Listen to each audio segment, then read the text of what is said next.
Damos inicio entonces, de manera oficial, a la segunda jornada de este seminario de movilidad urbana, organizado en el marco del convenio del Ministerio de Vivienda y Urbanismo y el programa Naciones Unidas para el Desarrollo. Le damos la bienvenida.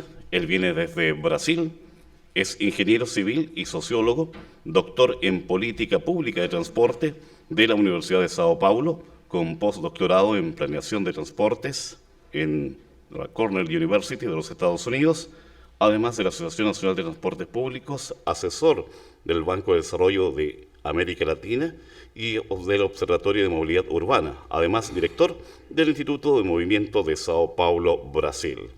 Señoras y señores, el día de hoy, con las políticas de transporte en Brasil, saludamos la presencia del señor Eduardo Alcántara de Vasconcelos. Bienvenido. Obrigado. Buenos días.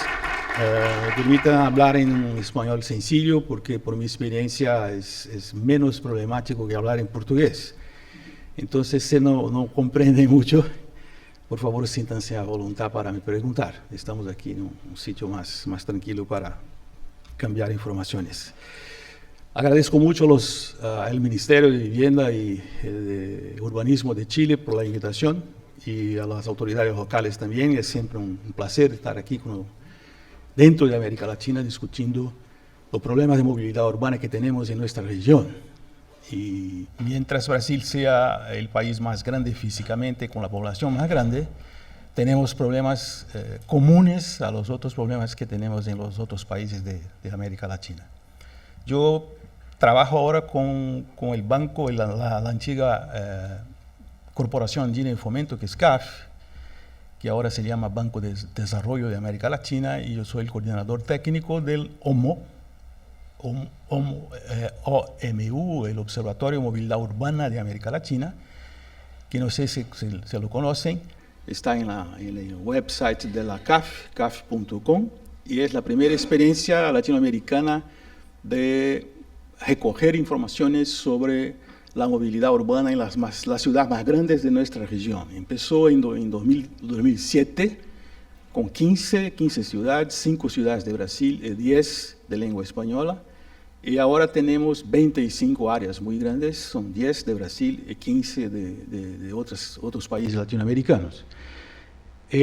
Yo voy a mostrar hoy, antes de hablar específicamente de Brasil, un cuadro general de qué se pasa en América Latina, mirando las informaciones que tenemos en el Observatorio de Movilidad Urbana de CAF, que está disponible en la internet, incluso con los archivos Excel, con todas las tablas. O sea, ustedes pueden trabajar las tablas, pueden hacer todo lo que desean. Ya empezó a ser utilizado por muchas universidades en América Latina las informaciones, porque por ejemplo, yo tengo 40 años en experiencia en Brasil y ahora un poco en África y en América Latina. Y aquí está, por ejemplo, Oscar Figueroa, que es amigo desde casi 40 años. Y nosotros no teníamos información de América Latina y tampoco de Brasil, muy poco también. Y dependíamos de personas, de individuos, amigos que sabían dónde estaban las informaciones sobre cuántos buses hay en Valparaíso, cuántos buses hay en Rosario, así por adelante. O sea, era una relación personal. En cuanto en todos los países desarrollados había mucha información, para nosotros no había. Y hoy, afortunadamente, no dependemos más de esto. O sea, tenemos un banco de informaciones muy importante. Este año vamos a hacer una nueva encuesta en toda América Latina para actualizar las informaciones y el nuevo reporte va a salir el año que viene.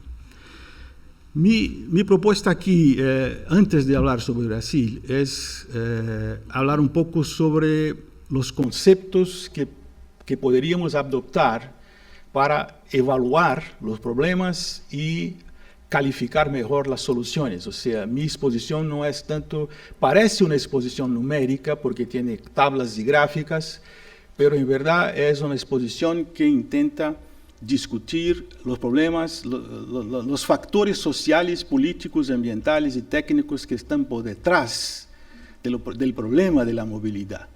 Y haciendo esto, entendiendo mejor las cuestiones políticas, sociales, técnicas, se puede mejorar la calidad de la información.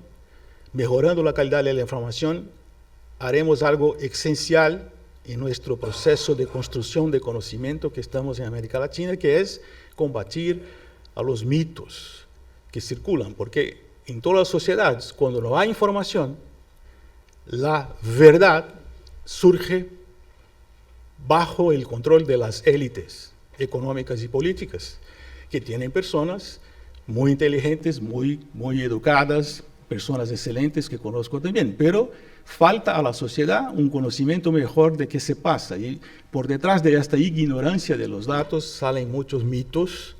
Por ejemplo, el mito de que el deseo por el auto es un deseo natural de todo ser humano, como si un niño naciera y diría, mamá quiere un auto. Es un absurdo como este. Esto se circula en la sociedad y nadie lo confronta. Se mira, el auto no es un deseo natural. El deseo natural es vivir, amar, comer, dormir, etcétera, etcétera. O sea, ser un ser humano. El hecho de desear un auto es un hecho conectado a una época de la vida y a una época del mundo actual. Quizás en el futuro no habrá autos. O sea, entonces hay una serie de mitos que se combaten con informaciones de calidad dentro del proceso democrático. Esto que, por ejemplo, estamos haciendo ahora en Brasil, en la Asociación Nacional de Transportes Públicos, que tiene la información de calidad sobre Brasil y combate los mitos para elevar la calidad de la discusión y, al final, elevar la calidad de la decisión de política pública. Ahí está el objetivo final.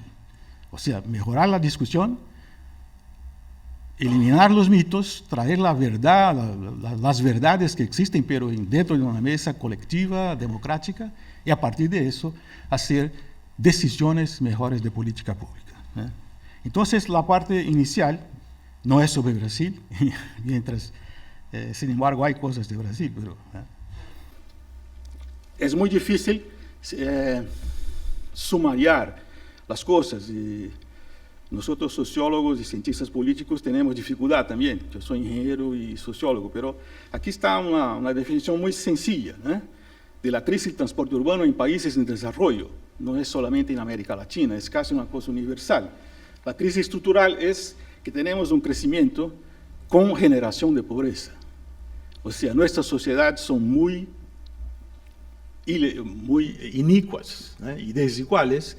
En Brasil, por ejemplo, hemos montado un sistema sociopolítico que reproduce la desigualdad y que impide que la desigualdad sea disminuida.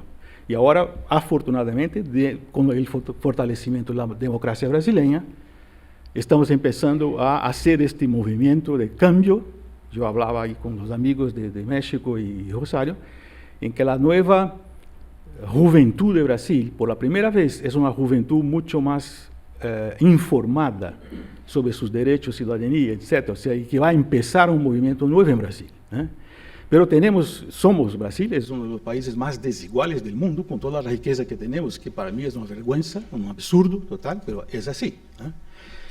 Políticos, es una democracia sin ciudadanía, que me refería. O sea, nuestros pueblos no tienen una educación no solamente formal, pero también una educación política de ciudadanía. O sea, ¿qué es ser un ciudadano? ¿Cuáles son los derechos, las obligaciones? ¿Cómo vivir en una sociedad? ¿Cómo postular sus intereses? ¿Cómo defenderlos sin violencia dentro de la democracia? Así por adelante. Ideológicos, como lo hablaba, el poder de las élites y las clases medias es un poder muy grande, claro, es natural, porque ellos en general detienen todo el poder, sea en democracias, sea en dictaduras.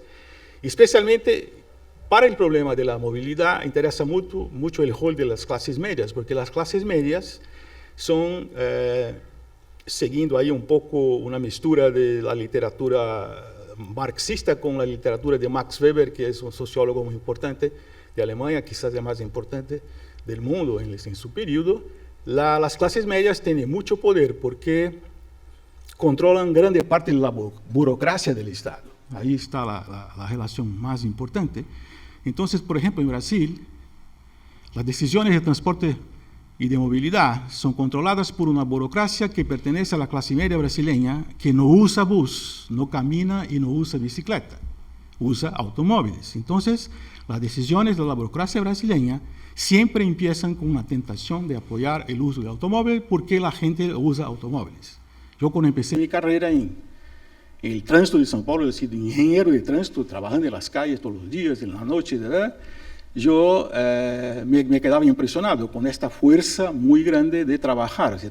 Los expertos brasileños han sido, como yo, en mi generación, han sido entrenados para organizar el tránsito de una ciudad, mirando específicamente el control de la clase del automóvil, o sea, la fluidez de los automóviles, pero como los automóviles no caminan solos, hay un actor político que los maneja, que está ahí en el coche y que tiene sus intereses. Entonces, las clases medias tienen el interés principal de que su forma principal de transporte, en el caso de Brasil, que es el automóvil, sea facilitada, apoyada y así por adelante.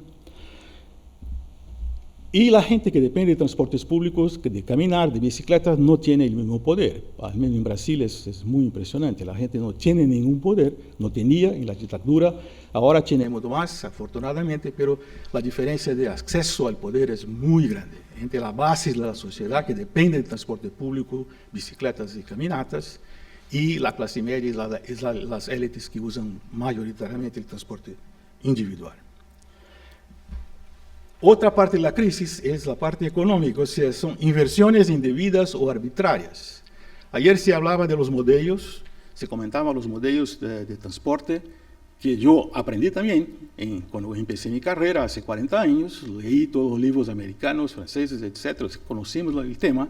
Yo soy un crítico también del modelo, en mis libros hay una crítica muy detallada sobre ellos y cómo ellos han definido inversiones erróneas, arbitrarias, inicuas en nuestra sociedad de la América Latina, para hacer infraestructura de apoyo a la gente que no necesita de apoyo, infraestructura de apoyo a las formas de transporte menos sustentables o sostenibles, y ignorando todas las otras formas de transporte que son mucho más importantes para la mayoría de la población.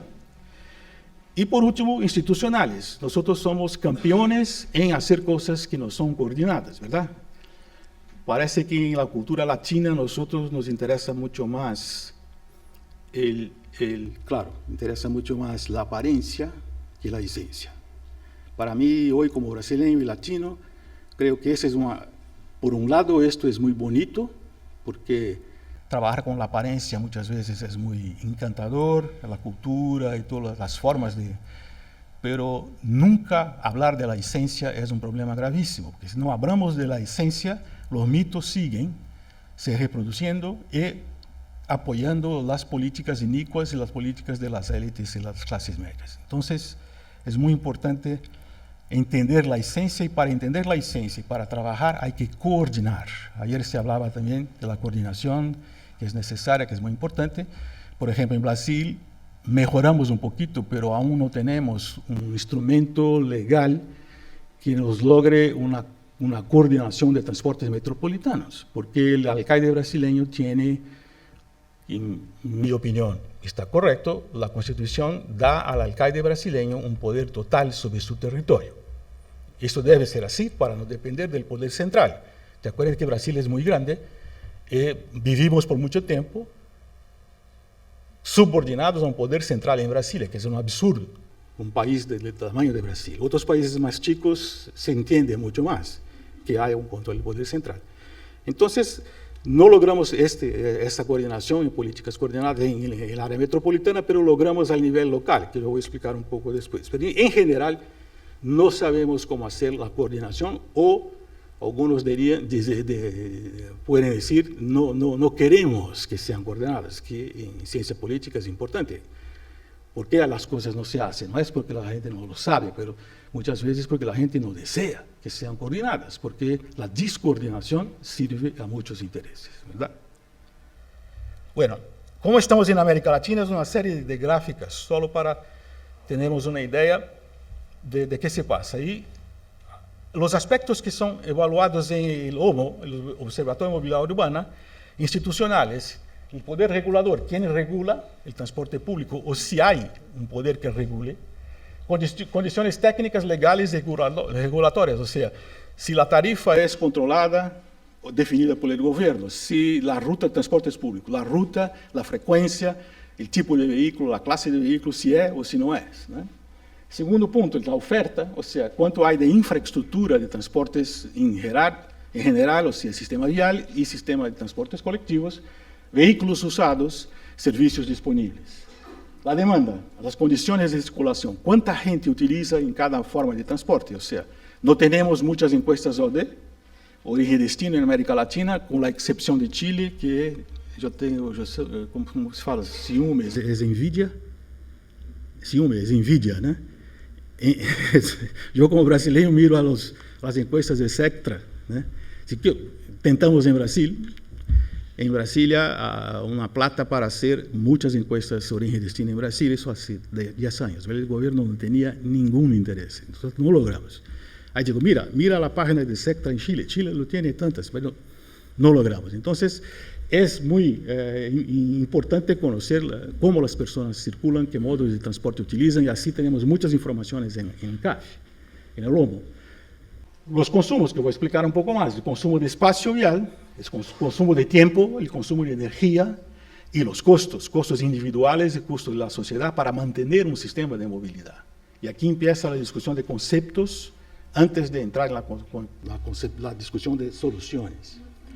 Los impactos negativos, o como se llamaron ayer, claro, las externalidades negativas ambientales, accidentalidad, congestión, impactos urbanos, y la economía, las inversiones efectuadas de proyectos futuros. Esas son las informaciones que recogemos todos los años. Este año va a ser un trabajo completo, o sea, el reporte del año que viene va a ser muy interesante porque tendrá todas las informaciones de 25 áreas metropolitanas, ¿no? Aquí está una forma sencilla de ver cuál es la lógica de análisis que lo llamo el metabolismo de la movilidad, o sea, la llave para entender que se pasa en una sociedad es mirar cómo la sociedad se mueve bajo las condiciones, bajo la idea del metabolismo. El que hay de consumo en esta movilidad, el que hay de impactos positivos y negativos. Entonces, los patrones de movilidad urbana, no tengo nada como apuntar aquí, ¿verdad? Eso me esquecí. Ok. ¿Cómo se forman los patrones de movilidad cotidiana? A partir de personas y sus características sociales, distribución de actividades en el espacio, infraestructura disponible y así por adelante, ¿verdad? No sé si me entienden, ¿no? Una mezcla muy compleja de factores sociales, físicos y de la historia. O sea, se hace este análisis para Valparaíso, las generaciones anteriores de Valparaíso están aquí, o sea, han construido la infraestructura que influencia los patrones actuales. Así como la gente que vive hoy en Valparaíso también está influenciando. Ahí salen los patrones de movilidad, los usos de los modos de transporte, los destinos, las motivaciones, trabajo, educación y así por adelante. Y ahí salen, en el análisis del metabolismo, son los consumos, espacio, tiempo, etcétera, y las externalidades negativas en este caso, y que permite, la última columna, un análisis de los costos, la eficiencia, y principalmente el grado de equidad o de iniquidad que existe en nuestras sociedades, que es muy elevado la iniquidad, ¿verdad? Entonces, a esto que le llamamos de metabolismo de la movilidad, la lógica de este raciocinio que voy a mostrar ha sido publicado por CAF, está en la internet, lo puede bajar, es un documento específico con una tapa color naranja, que es movilidad en la América Latina, y hay toda la discusión técnica y hay todo lo que se puede bajar y usar, ¿no? Ejemplos de esto, ¿no? Entonces, por ejemplo, hay como 60, 70 gráficas y 80 tablas, no voy a mostrar todo esto aquí. Esa es una comparación del salario mínimo, que es muy importante. En las ciudades de la primera fase, las 15, en que vemos que el salario mínimo más grande de aquel tiempo era el $600 en Buenos Aires, que refleja una riqueza de un país que ha sido el país, o aún creo que sea el país más rico de nuestra región, pero hay valores muy bajos, más bajos que $200 al mes en varias ciudades latinoamericanas. O sea, estamos en sociedades de ingresos entre medios y bajos, y eso es muy importante para discutir todas las políticas de movilidad. El índice de motorización de automóviles y motocicleta, acordándose que en Estados Unidos tiene como 850 o 900 por 1000 habitantes y Europa tiene 850, entre 800 y 850 automóviles por persona. Nosotros estamos en el nivel que va desde 120, 110 hasta 330 en Guadalajara. ¿Sí? Entonces tenemos un promedio de 200 automóviles y por ejemplo, para 1000 habitantes, y la motocicleta está creciendo mucho, que es un problema gravísimo de seguridad vial. O sea, estamos en sociedades de ingresos bajos y con una motorización que aún es baja. O sea, hay mucho espacio, bajo el punto de vista del mercado de venta de automóviles, hay un espacio muy grande para crecer, que es exactamente la política de la industria automovilística. Nada contra la industria per se, pero contra el uso indebido del automóvil, que vamos a discutir, ¿verdad? Y la motocicleta crece mucho también. Es un problema. CAFE terminó ahora un relatorio muy interesante sobre qué se pasa con la moto en América Latina. Los índices de movilidad, viajes por persona por día, la mayoría ha venido de encuestas de origen y destino de la región. Hay algunas, además del Chile, tenemos en Brasil un poquito, Colombia, Uruguay, etc. Pero en otros casos, los expertos locales que han sido contratados por CAFE han sacado estas informaciones. Entonces, lembrando que en una sociedades ricas europeas, la movilidad promedio es cercana a 4 viajes por día, más o menos, ¿eh? Nosotros estamos en el nivel entre 1.5 y 2, que son índices de movilidad normales, se puede decir, de sociedades en desarrollo, ¿eh? Un detalle aquí es que, en general, las encuestas origen-destino, por influencia de la metodología norteamericana, no captan todos los viajes a pie. Porque en una sociedad norteamericana en que casi nadie camina, caminar tornóse algo no interesante para la ingeniería, ¿verdad? Entonces no se hacen muchos conteos, ¿eh? Y desafortunadamente no logramos esto. Entonces hay un poco más de viajes que se hacen a pie para recorridos cortos con menos de 500 metros. En general se eliminan, no se pregunta, viajes abajo de 500 metros no son computadas. Afortunadamente, las últimas 2 ODS de la América Latina, Bogotá y Uruguay, han recabado informaciones de todos los recorridos a pie, cualquiera que sea la distancia, y esto, impresionante, duplica el número verdadero. O sea, mira cuánta distancia recorrida por peatones se está olvidando. Claro que son recorridos más cortos, pero en São Paulo esto dobla el número de kilómetros que se hacen, en verdad, al contar los tramos de acceso y salida del transporte público del usuario, ya se dobla el número de kilómetros recorridos por peatones en la ciudad de São Paulo. De 10 millones de kilómetros al día se pasa a 20 millones, solo sumando los accesos físicos a pie. Y si contan los viajes abajo de 500 metros, se suma más de un 50%. O sea, todos los análisis de periculosidad y calidad de peatones se quedan muy limitadas cuando esta información es la única información que es mala de viajes a pie. Pero estamos en un número bajo, promedio. En África, donde yo trabajé, y si analizan la literatura internacional, es más bajo, es entre 1 y 1.5, porque son sociedades más rurales, con ciudades menores y muy pobres. Entonces la movilidad es mucho más limitada, ¿eh? O sea, no debemos entender que más movilidad es bueno y menos movilidad es malo. No hay una relación correcta, o sea, es así, directa, ¿no? Reparto modal en nuestra área. Los dos de la derecha, colectivo y a pie, suman entre 80 y 70% de todo. Pero a la izquierda, como son ciudades muy grandes y algunas más ricas, hay una cantidad alta, en algunos casos, especialmente en Buenos Aires, León, San José y São Paulo, un uso de transporte individual más elevado. Cuando sumamos toda la energía que se consume, que es parte del metabolismo, es la energía que se consume. Hay muchas sociedades que no tienen energía, tienen que pagar mucho caro por la energía, otras que tienen. Ese no es un problema en Venezuela y países que tienen petróleo, pero es un problema en los otros países, incluso Brasil. Solamente ahora Brasil está con una perspectiva de no necesitar importar petróleo, pero en toda mi vida de brasileño, hemos importado billones, millones de dólares todos los años de petróleo. Entonces, miren, el transporte individual, que es auto y motocicleta, consume 73% de la energía de la movilidad en las ciudades latinoamericanas. Y el transporte colectivo solo 27%. Y el transporte colectivo transporta mucho más gente, o sea, la energía por persona transportada es mucho más baja que la energía en los transportes individuales. Prioridad en sistema vial. Mira, en el sistema hay algo como 300.000 kilómetros de calles, más o menos, de las 15 ciudades que existían. Y miren, la cantidad es casi cero.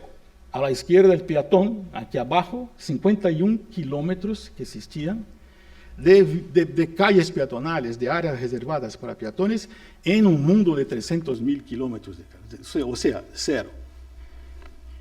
El segundo, que es ciclista, casi 1.000, también cero, o sea, con excepciones en Bogotá, Curitiba un poquito, pero en promedio, un número irrisorio, se puede hablar, un número mínimo, casi nada.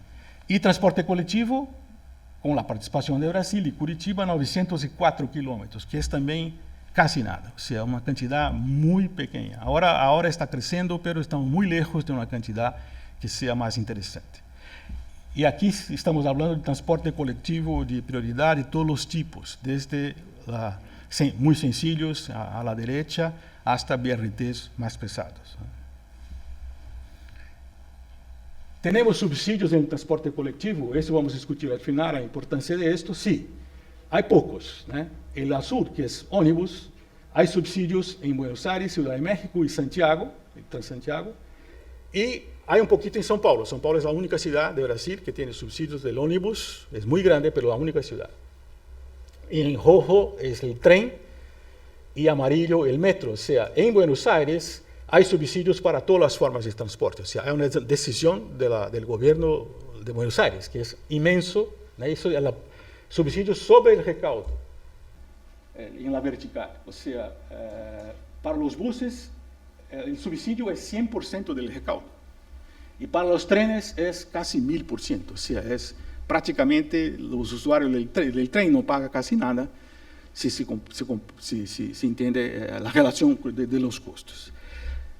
Y los enemigos del transporte público siempre quieren hablar de una teoría liberal de que el mercado soluciona los problemas de transportes públicos, y no me parece la idea mejor, pero eso no significa que deberíamos subsidiar a cualquier cosa a cualquier hora. Tenemos que tener responsabilidad, y ahí que está la discusión posterior. Muy importante también el peso de 50 tarifas de ómnibus, que es el promedio mensual, sobre el salario mínimo de cada ciudad. Entonces, por ejemplo, a la izquierda, la Argentina, el peso el valor de 50 tarifas, el rojo es más interesante, que es menos de 5%, 50 tarifas que corresponden a menos de 5% del salario mínimo de Buenos Aires. En Brasil hay dos valores porque en Brasil sube mucho más, es más alto de todos, o sea, la tarifa corresponde a más de 25% del salario mínimo, tarifa mensual. Es muy alto, pero en Brasil tenemos el Vale de Transporte, que reduce mucho esto. Entonces voy a explicar, que es el Brasil 2. En Colombia es como 12% y así va. O sea, en promedio hay ciudades que tienen una tarifa que no pesa mucho en el bolsillo de la gente pobre. Pero en varias ciudades es un problema muy grave. Por esto que la discusión de la tarifa en América Latina es siempre una discusión muy politizada, con problemas sociales muy graves. La gente no tiene plata para pagar, mucha gente no tiene, incluso en Brasil. Otra externalidad muy fuerte, que en mi opinión es la peor, es la accidentalidad. O sea, aquí está la participación de los muertos de las ciudades que tenían informaciones más confiables, que la información sobre seguridad vial no es muy confiable, no es culpa de los técnicos, es un problema de recolección de datos muy complejo.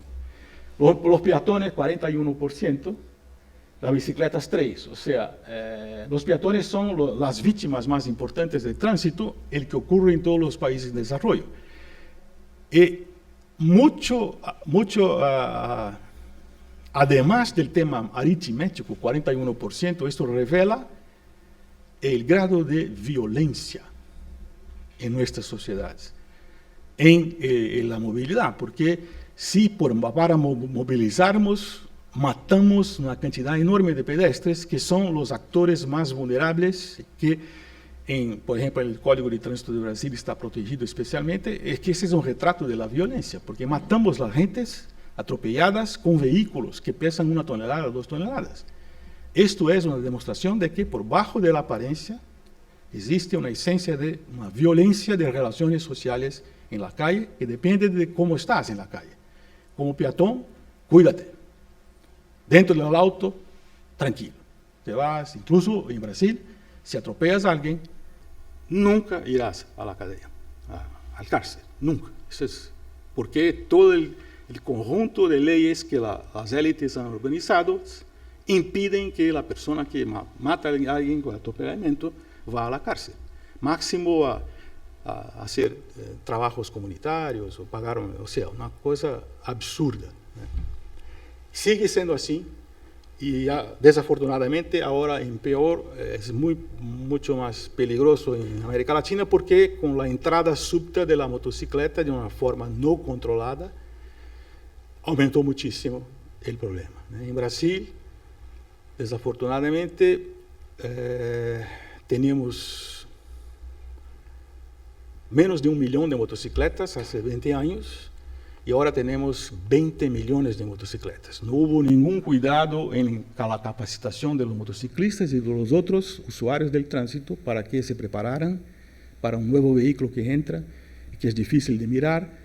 Por ejemplo, el camión y el bus, el conductor del camión y el bus en Brasil no ve al motociclista que se aproxima. Es un absurdo. O sea, y lo permiten que circulen las motocicletas junto a los camiones. Resultados, el número verdadero, en 12 años murieron en Brasil 220.000 motociclistas. No es 2.000 y no es 20.000, es 220.000 muertos. Y discapacitados por toda la vida, todos los niveles de discapacitación, no solo las totales, ¿eh? 1.600.000 personas. Y a esto los mitos los llaman costo del progreso. Es inevitable. Genera empleos en la Amazonía, las fábricas están allí, pagan impuestos al gobierno, libertaron a los pobres del transporte público malo que tenían, ahora tienen su motocicleta y se pueden libertar. Así es la ideología, así son los mitos. ¿Eh? ¿Cómo puede un país como Brasil volver a la Edad Media? O sea, la barbaridad total. 2 millones de personas muertas o incapacitadas por estar manejando un vehículo nuevo con $1.000 millones de recaudo de la industria y toda la propaganda, y etcétera, etcétera. Esos mitos que tenemos que combatir. Emisión de contaminantes, TI es transporte individual y TC colectivo. Contaminantes locales son los contaminantes criterio, que se llama, ¿no? Que está ahora en el aire de Valparaíso y que dañan a nuestra salud. Es distinto de los gases de efecto invernadero, otra cosa. Entonces, contaminantes locales, mira, los transportes individuales son responsables por una cantidad mucho más alta que el transporte colectivo, mismo considerando que los vehículos de transporte colectivo en América Latina son de baja calidad y emiten muchos gases. Hicimos ahora un trabajo en CAF de qué ocurriría si sustituyéramos a los vehículos viejos de América Latina por vehículos nuevos, y impresionante, se podría disminuir entre 60 a 90% la emisión de gases que dañan a la salud. Vehículos de transporte colectivo, o lo podríamos hacer el mismo con vehículos de transporte individual. Con el CO2, que es el principal gas del efecto invernadero, el mismo se pasa. La mayor parte de la emisión está conectada al transporte individual, le hace al automóvil, o sea, automóvil, ¿no? Ese es el problema, ¿no? Si queremos bajar el CO2, hay que bajar el uso del automóvil. Esa es la primera decisión, ¿no? Y el consumo de energía por habitante, una vez más, Buenos Aires es más alta, porque tiene una gran utilización de automóviles. ¿Se acuerdan del otro gráfico? O sea, es la ciudad más rica de América Latina en sentido histórico, que tiene una sociedad rica, pero hay consumos bajos. Si hiciéramos esta información, por ejemplo, en el mundo rico, encontraríamos los europeos no consumen mucho, porque tienen sistemas de transporte colectivo muy efectivos. Entonces, los americanos consumen mucho más. Un estudio famoso comparando Estados Unidos con Europa ha demostrado que los europeos consumen la mitad de la energía que los norteamericanos en un día promedio para movilizarse. Y son tan ricos cuanto los norteamericanos, tienen también muchos coches, pero los usan con mucho menos, ¿verdad? Son otras políticas de movilidad. Y si vamos a África, donde yo trabajé, la energía por habitante es mucho más baja. El que no se necesita, es que no significa que sean infelices o que sean malos, pero es un otro estadio de la sociedad. Y esto para mí es el gráfico más importante que termina y que está en mis estudios, que es el metabolismo. Gracias. El metabolismo, o sea, aquí, en la ciudad de São Paulo, usando la encuesta origen-destino, a la horizontal está el ingreso familiar mensual, aquí los pobres y aquí los más ricos, ¿verdad? Y aquí está el índice normalizado en azul, el consumo de energía en un día promedio, aquí separado combustible para sacar la energía eléctrica que es de los metros, ¿eh? Combustible, que significa diésel y gasolina y alcohol. Los contaminantes, aquí en este caso contaminantes locales, y los accidentes, en el sentido de quién causa los accidentes, ¿eh? Y ahí se ve que si transformamos todos los valores numéricos de la gente más pobre, de los hogares más pobres, y transformamos todos en un, miran cómo crece exponencialmente los efectos del uso del transporte motorizado e individual. O sea, la gente más rica de la ciudad tiene impactos negativos entre 9 y 15 veces superiores a los hogares pobres, ¿verdad? O sea, los hogares ricos y los hogares de la clase media alta aquí tienen entre 7 y 16 veces más impacto en el uso del sistema público de movilidad. Esto no es un sistema privado, es público.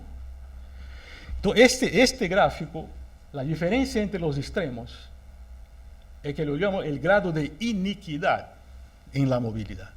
¿Okay? Y si hacemos una gráfica como esta en Suecia, será casi horizontal. Yo la hice recientemente. Si hace en Londres, será casi horizontal. O sea, hay muy poca diferencia dentro de la sociedad que se refleja en el uso del espacio público de Londres o de la Suecia, ¿verdad?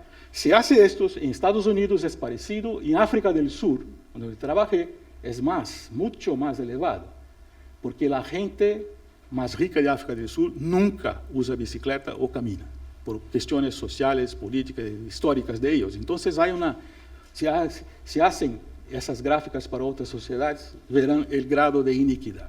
En nuestro caso, estamos ahora haciendo para otras encuestas OD de América Latina, inclusive de Santiago, para comparar a otras ciudades latinoamericanas. Bueno, estamos un poco atrasados, ¿verdad? ¿Cuánto tiempo tengo, por favor? 5 o 10 minutos. Ok.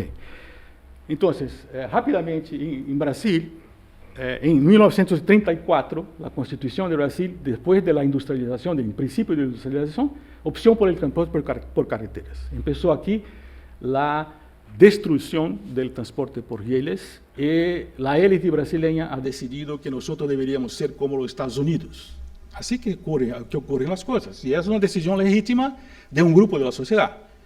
La élite brasileña ha decidido nosotros queremos ser como los Estados Unidos, no queremos ser como Europa y otros países. Entonces, carreteras y automóviles. 20 años después llega la industria automotora y 40 años después, o más, 60 años, llega la industria de motocicletas. Una urbanización acelerada creó 50 millones más habitantes en las áreas metropolitanas, 50 millones en 40 años. O sea, de ahí sale el gran sistema de autobuses que ustedes conocen de Brasil. Ellos se han formado cuando estas áreas metropolitanas empezaron a crecer a 7 y 8% al año. necesitando de transportes, no había plata para hacer metros, rieles, etc. O sea, entonces los buses invadieron la sociedad brasileña y es el más grande sistema de la América Latina y uno de los más grandes del mundo. Un crecimiento desreglado de la ciudad, como hemos visto ayer, con baja densidad, tenemos mucho espacio, entonces la ciudad se distribuye, porque la gente pobre que viene a la ciudad puede comprar las tierras lejanas, etc., largas distancias, y los pobres viviendo en áreas periféricas de grandes ciudades, con problema muy grande de transporte colectivo. En el principio de Brasil tenemos un IPK, índice de pasajero por kilómetro, entre 3 a 4, que es un valor que una tarifa de 30 centavos de dólar paga todos los costos, pero ahora esto de 3 a 4 ha bajado para 2, en la mayoría de los casos. Entonces ahí el IPK de 2 pasajeros por kilómetro no paga los costos. Entonces hay una discusión inmensa en Brasil de cómo hacer con este nuevo modelo de transporte. Políticas de movilidad, los peatones y ciclistas han sido abandonados a su propia suerte. Esta es la conclusión muy clara, nunca hubo políticas específicas, nada. Yo escribí ahora un libro sobre el caso específico de Brasil. Transporte colectivo había que funcionar para que la economía funcionara. Entonces hubo un transporte colectivo con el mínimo necesario para transportar al trabajo, que son los buses que ustedes conocen, y que las personas toman los buses cercanos de sus casas y van a trabajar. Ese sistema funciona desde 5 de la mañana hasta las 10 o 11 de la noche, esto es verdad. O sea, hay una oferta espacial muy grande, hay regularidad, sin duda es mejor que muchas otras ciudades de América Latina, pero tiene sus problemas porque no hay mucha fiscalización y la tarifa es muy elevada. Esto todo ha sido acompañado de subsidios de varias formas a la compra y al uso de automóviles y una expansión vial baseada en el que Manuel nos mostró ayer, en la ilusión o la mentira de que los autos tienen que ser acomodados en nuevas calles, las nuevas calles van a eliminar la congestión. São Paulo es el ejemplo clarísimo de que esa teoría no existe, es un absurdo total. Entonces, la alcaldía de São Paulo llegó a gastar 27% de su presupuesto por 4 años para hacer calles, viaductos, túneles. 27%, inimaginable. En periodo de la dictadura militar, hay que hacer vías expresas, túneles, etc. O sea, se gastó una plata inmensa para nada. Subsidios a la compra y al uso y a gestión de tránsito para garantizar la fluidez de automóviles que yo mencionaba. O sea, yo he sido entrenado para esto, en principios de mi carrera, hasta que un día acordé y dije, mira, esto está errado, ¿qué estoy haciendo aquí? Ahí me di cuenta y ahí volví a la universidad para hacer la sociología, para entender la cosa que ya me gustaba mucho la sociología. Y ahí sí, ahí todo se aclaró. Y ahí estoy yo aquí hablando para ustedes, un sociólogo, transportador. Consecuencias peatónicas, los peatones ciclistas abandonados. No hay veredas buenas en Brasil, no hay tratamiento de ciclistas en ninguna parte del país, excepción del sur, Paraná y Santa Catarina, donde hubo una inmigración muy fuerte de alemanes, polacos, italianos. Entonces la cultura europea está allí, se van ahí, está muy clara. Transporte colectivo es caro, incluso porque es bueno. La verdad es que son ómnibus mejores que lo promedio de la América Latina. Las personas tienen contratos de trabajo, tienen seguridad social, los choferes, o sea, tiene que ser más caro, pero con los monopolios que se formaron en Brasil, dividiendo la ciudad en áreas geográficas, hubo una colusión entre los operadores y el gobierno, y las tarifas son más altas de lo que deberían, para drenar plata para los políticos. Esa es la verdad. Entonces, hay que ser más caro porque es mejor, pero es mucho más caro. No debería. Ese segundo paso no debería ocurrir. Las ciudades adaptadas para el uso de automóviles. Y yo uso una frase distinta que es las ciudades de la clase media. Nuestras ciudades en Brasil, así como en muchos países, han sido adaptadas para que la clase media las aprovechara mejor en los procesos de concentración de renta, de las fases más agudas del crecimiento capitalista. Esto se pasó en Brasil. No había libertad y la clase media era el grupo social, un grupo legítimo, que apoyaba el gobierno militar y que se benefició mucho de la concentración de renta. Con la concentración de renta y con la mala calidad del transporte colectivo, para movilizarse con fluidez, la clase media necesitaba de una cosa más rápida, más confiable, y compra el automóvil. Entonces, no es ciudad para los automóviles, pero ciudades para un actor específico, que es la clase media que crece y que aparece en procesos de concentración de renta. Esta es la historia de Brasil. En verdad, ahora estamos en el trabajo de desconstrucción, si posible, de esta ciudad de clase media para crear una ciudad para todos. Elevados índices de accidentalidad y elevada contaminación y congestión. Como yo tengo poco tiempo, vamos rápidamente. Muy importante eso para comparaciones. Transporte público es un servicio esencial. O sea, merece el apoyo del gobierno, subsidios, está legalmente definido esto en la Constitución de Brasil. Y además, el alcalde es el responsable por el transporte público local. Hay un Código Nacional de Tránsito que creó la municipalización, ha transferido el poder de tránsito del gobierno provincial para el gobierno local. Hoy día, el alcalde de cualquier ciudad de Brasil es el responsable por gestionar, planear su tránsito. Puede hacer acuerdos, convenios con el gobierno de provincia, federal, pero la responsabilidad es del alcalde, el movimiento más importante que hicimos. Hay una ley de movilidad urbana que obliga que existan planes, etc., en mi opinión, erradamente, exige que, como hablaba ayer Manuel, que las ciudades con 20.000 personas lo hagan. Esto es imposible. O sea, pero hay una ley. Hay una reglamentación más fuerte del transporte colectivo, se compara con los otros países de América Latina, mucho más. Hay leyes, define la tarifa, define la ruta, define los vehículos, etc. Y hay el valle de transporte. Trabajadores formales pagan máximo 6% de sus ingresos para transporte. El restante, el empleador lo paga. Esto deja afuera 50% del mercado, que no es formal. Los trabajadores informales no tienen esto. Entonces, ellos pagan, en una iniquidad, ellos pagan el surplus de la tarifa de las... Bueno, yo voy solamente mostrar las cuestiones centrales que podemos discutir después. Parece una cosa así un poco, no sé, tonta, pero es muy importante. Aquí está la primera cuestión. ¿Queremos eficiencia, una visión liberal, o queremos también equidad? Esa es la historia de la humanidad. De la humanidad a partir de la formación de los estados, en que los estados tienen que decidir qué hacer con la plata, y tienen que decidir, recogen impuestos y tienen que decidir qué hacer con la plata. Y entra la democracia, representación, y entran los intereses privados de hacer cosas. Entonces, se va a hacer cosas que tengan eficiencia solamente, o cosas que tengan equidad.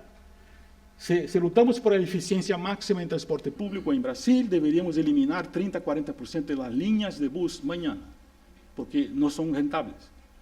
Se eliminaría mañana en Brasil 1/3 de las líneas, dejando a la gente a su propia suerte. Y si queremos equidad, hay que hacer un otro conteo, una otra forma de comprensión, con responsabilidad. La sustentabilidad, que hablamos mucho de sustentabilidad, pero ¿cuál equilibrio deseamos? Existe una sustentabilidad económica, una ambiental y una social. Por ejemplo, queremos sustentabilidad económica relacionada con la eficiencia pura y simple. Queremos ambiental también, queremos social también. ¿Qué mezcla queremos? Y esto es más importante. ¿Sustentable para quién? La sociedad es dividida en grupos muy distintos. Los americanos organizaron una sociedad sustentable con el automóvil. Este que queremos aquí, no, nunca lograríamos. Sustentable para la clase media nueva, sustentable para las élites, sustentable para los pobres.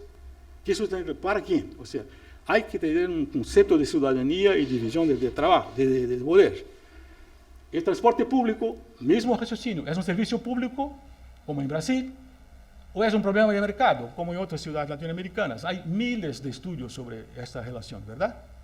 Me parece que debemos seguir la idea de servicio público, pero con un control más grande de la sociedad. Ese es el problema de Brasil. Los subsidios son una inversión o un desperdicio de dinero, como los liberales lo denuncian. O sea, puede ser una inversión, yo creo.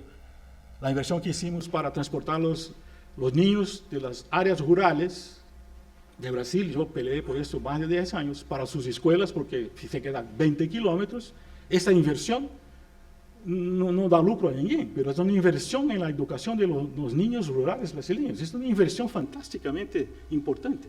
No hay que entrar con un raciocinio de equilibrio financiero, etc. Y por último, recordándose del famoso libro me acuerdo el nombre ahora, Small is Beautiful, ¿no? O es dañino, o sea, las cosas sencillas, pequeñas, la briga en África, por ejemplo, para mantener la bicicleta como la forma más importante, no dejar entrar los vehículos motorizados.